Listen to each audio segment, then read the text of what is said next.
Hello and welcome back to Dark Tower YouTube, where we're doing a deep psychological dive into Stephen King's magnum opus, The Dark Tower. My name is Michelle McEwen. I am your host, and this is a special bonus episode, and there are spoilers for the entire series in this episode. So if you have not finished Book 7 of the Dark Tower series, please turn this off unless you want the whole thing to be spoiled for you. And if so, then stick around. All right, those of you who are left have read the series through at least one time, and we're going to look at my 19 theory based on the tarot cards. And this is my own theory. I haven't based this on anything else except the way that my mind works and a working knowledge of tarot. So I want to talk about cards 19, 20, and 21 in the Rider-Waite-Smith standard tarot deck. This is the deck that the Man in Black uses at the end of the Gunslinger. And a little tiny bit about the tarot is that there are 21 major arcana cards, really 22 if you include card number 0, the Fool. But 19, 20, and 21 are the end of the cycle of the tarot. So the tarot is a cycle, and it takes the Fool, card 0, all the way through to card 21, the World. Number 19 has significance in our story of the Dark Tower, starting with the revised version of the Gunslinger and having that word 19 pop up from the Man in Black's note to Alice, the bartender, and having that word be the key that unlocks all of the universe, what occurs after death. And it's talked about in a bad way. Hell, bad things. We don't want to say 19 because it'll just kind of blow our minds. We're not told what Alice sees when she says that. We're just making assumptions. But I would also like to bring up that when Roland is given that vision of the light at the end of the Gunslinger, that also is too much for him to bear. He can't bear to be part of witnessing infinity, what life is really all about. So just throwing out some reasons to think that maybe 19 isn't all that bad. And here's some more reasons to think that it's not all that bad. Card number 19 is the Sun. And this is the card in the Man in Black's tarot reading that he draws as life, but not for you. It has a sun on it. Sun, of course, is the symbol of life. There is a cherubic figure in the standard card, and King mentions cherubs in his version of this card called Life. And there is also a field of flowers. These are sunflowers, and his are roses, or blood, as Roland has to think. But I feel like it's a very similar vibe. And to think that card number 19 is the best card in the deck, and that life card feels pretty good when the Man in Black draws it. I think I'm feeling like these are very similar, and King was just doing a thing when he renamed it Life to make it a little more of an obvious translation for those of us who don't really know tarot cards, which is fair enough. And he needed to put roses in that card. So what are we going to say about card number 19?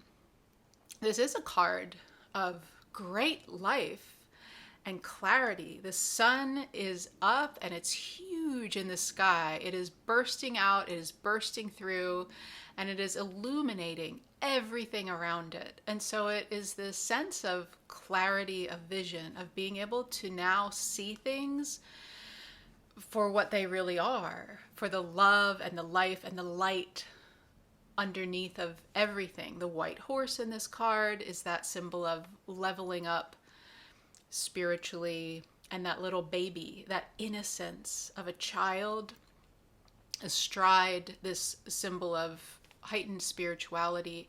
These are all really wonderful things. When we see this card in a tarot reading, it means good, great. You just got the best card in the deck. And that's, nobody is in charge of tarot, but that's just a standard acceptance of what this card means. So a lot of people would agree this is the best card in the deck. But when Roland gets this card drawn, life, but not for you,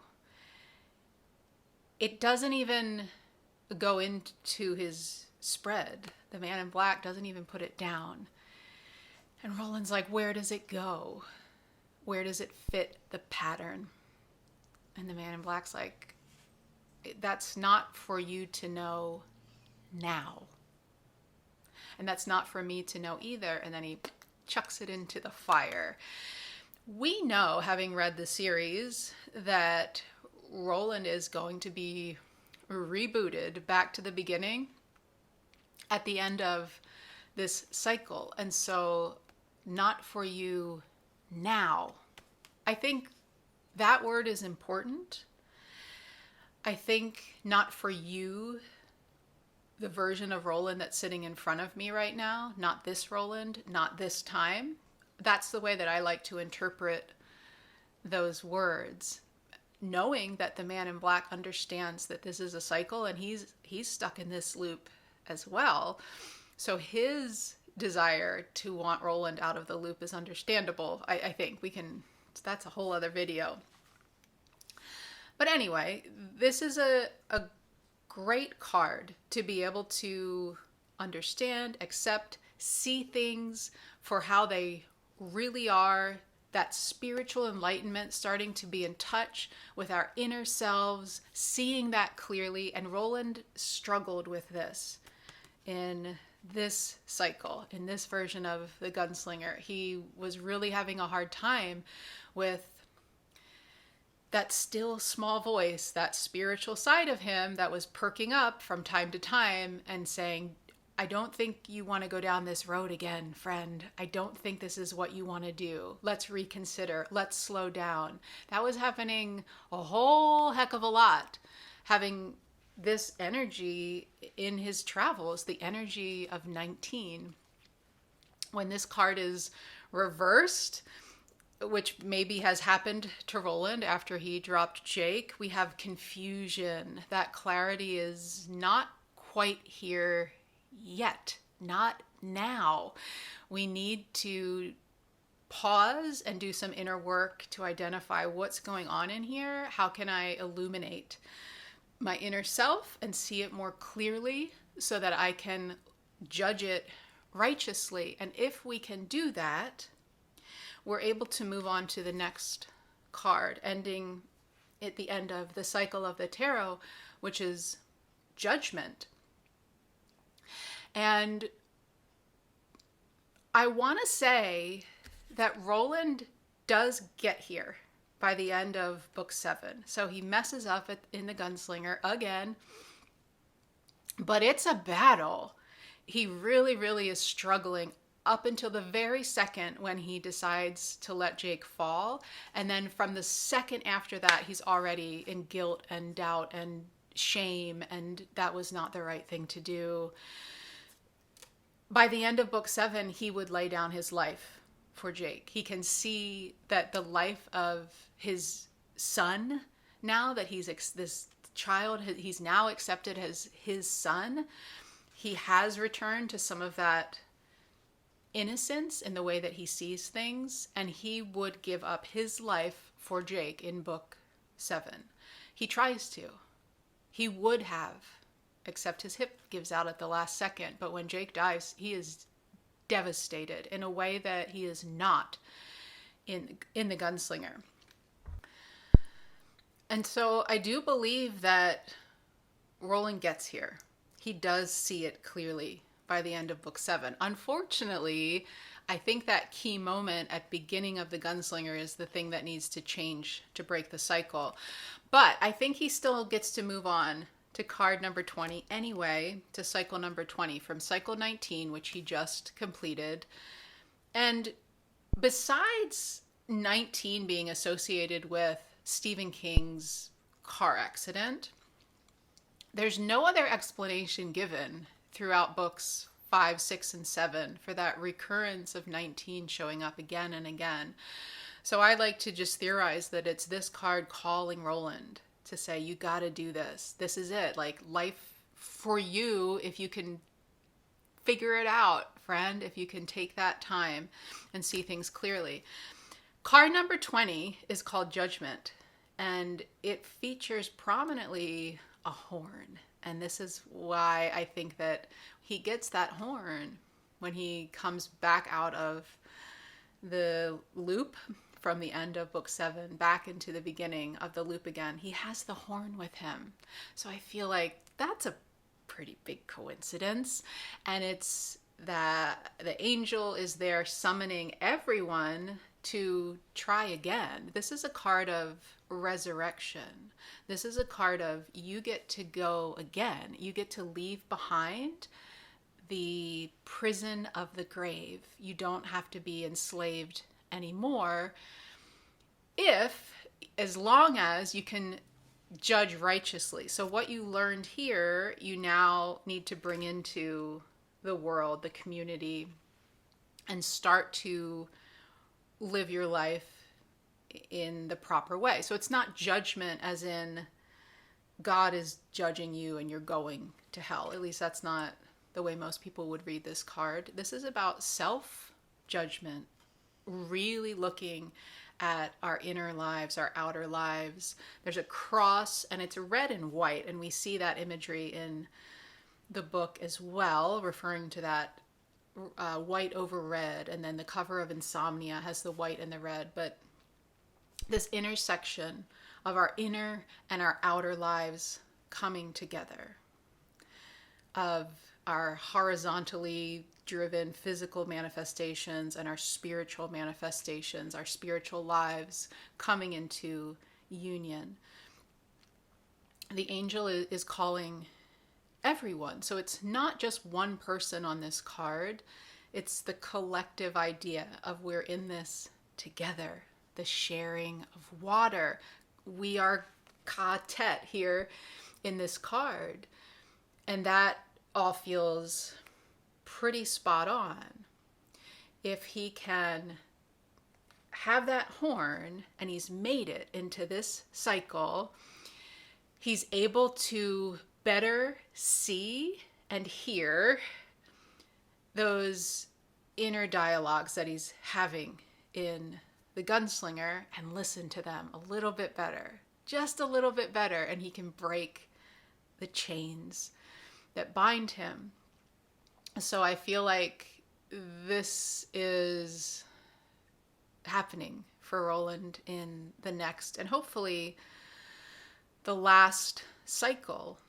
And this card, if we're following the vibe of it, which again, I have a lot of optimism because he got that horn, that representation of you stopped and paused and picked up the horn this time. And we don't go back to that point, but time is not real. And the tower is this nexus of every world meeting at one point. So he doesn't have to go back to that time. It just happened on he's on a new timeline now. He's on the 20th cycle. And on this cycle, he's in this kind of energy of, I did pause. I did pick up the horn the way that my friend asked me to, the way that was in the tradition of the Eld. So that gives me a lot of optimism for him. And then moving into the last card of the major arcana is called the World, card number 21. And this card features a woman. However, you can see that there is a cloth covering her private bits. And in a lot of tarot traditions, this is not a woman, it's a hermaphrodite.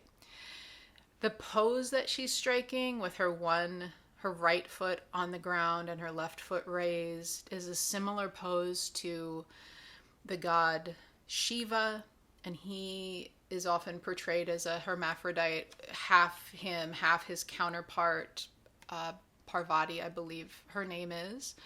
So that's a hermaphroditic feeling. This is a hermaphroditic feeling of the union of feminine and masculine. And that's been a huge theme in this series as we dissected, as we read through, starting in the Gunslinger, starting with the Dark Tower sandwiched between the remembrance of his mother, the idea of this feminine beauty, grace, nurturing, love, and then the Dark Tower, these masculine, toxic masculine traits of aggression, rape, murder, and the reckoning of those two things for Roland, which is really hard given the way that he was raised. And we see Susanna embodying that mother energy quite literally and working through that. Roland doesn't get there until we get the wind through the keyhole, which King had to write that book because that mom part, that thread was just kind of left dangling, and it's so important to who Roland is and how he is processing everything about how he loves and is loved. King was called to write that book for that reason, I'm convinced. But anyway, the joining of the divine feminine and divine masculine is achieved in this card. We have moved out of the circle. So this figure is moving and stepping through the circle, the cycle of Ka. She's progressing. She's not enslaved by it any longer. Now she can move through and into infinity. The next, in the tarot, it's also a cycle where this is also representing the number 0, which takes us back to the beginning of the tarot cycle with card number 0, the Fool, who doesn't know what's going on and has to restart the journey. Do you see the parallels here? But every time that we do it, every time that we take the entire journey, we can be on a whole nother level and live a whole different life. There is a lot of balance here. This figure has angels surrounding them. We have the magic wands that are talking about as above, so below in the tarot.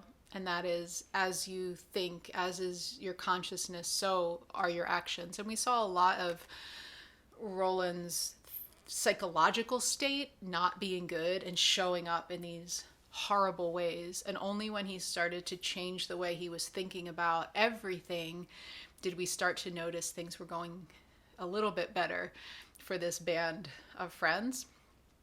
Ultimately, his psychological distress over what happened to Jake maybe never left him.